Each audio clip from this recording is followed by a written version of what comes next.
Hey, welcome to Gearz. We have a great show for you today because what we have here is one of the most popular body styles of pickup ever built, the 55 through 59 Chevy. And it's also what we call a classic barn find. Now, this is exactly the way I found it. We haven't cleaned it up, we haven't prepped it, we haven't done anything to it. This is exactly like I rolled it off the trailer. You've got to experience this thing. First off, the body is covered with an almost perfect patina.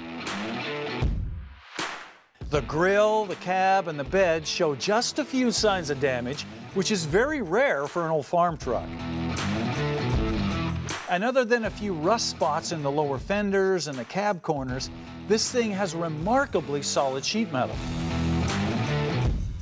The interior is completely stock with the original bench seat and the rubber floor mats still in place. And underneath, the original floors are in really good shape, with just some surface rust here and there. This is also very surprising for a 50s truck. Matter of fact, other than the typical mouse house and the glove box, there's not much evidence that anyone or anything has been in here for a long time. Of course, under the hood is just as clean, with no rust or damage, and the old straight six is sitting in the exact location that it was bolted in back in 1959.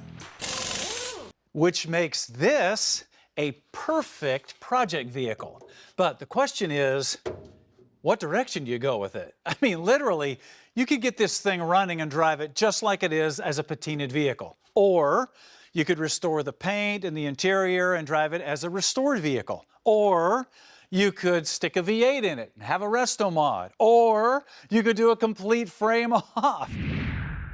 And these are all things that we've covered in the past in the 5 levels of restoration, and why it is so important to decide the level and the direction that you want to take a project before you ever start turning wrenches on it. This way you don't lose focus and end up running off in all kinds of directions.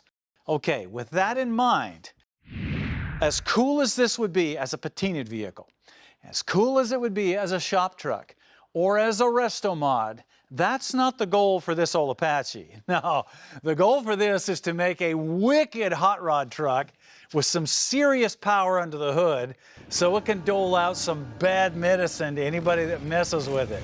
Right turn, Clyde.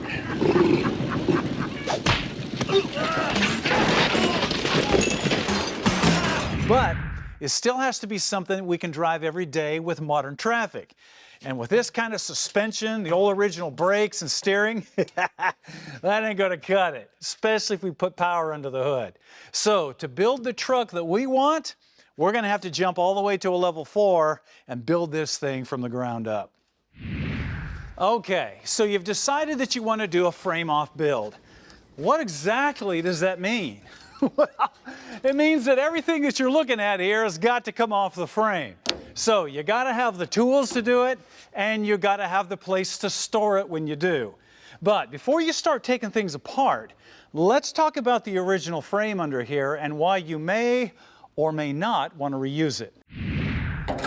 Now, as you can see, even on a truck that has this solid of sheet metal, the hardware that holds the bed and the body together is definitely going to be nasty, rusty, 60-year-old hardware. So it's definitely going to take some time and some patience and plenty of penetrating lube to get all this stuff apart.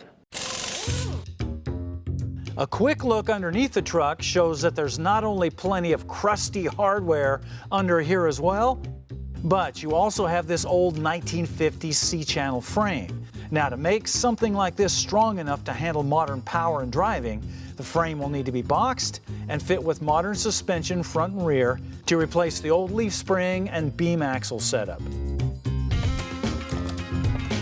Now, obviously, all of this stuff can be done.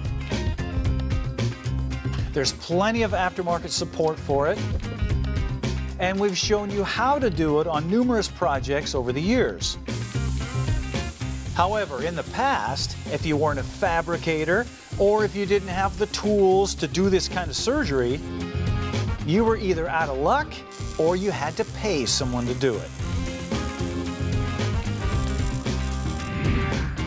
Today, There's another option.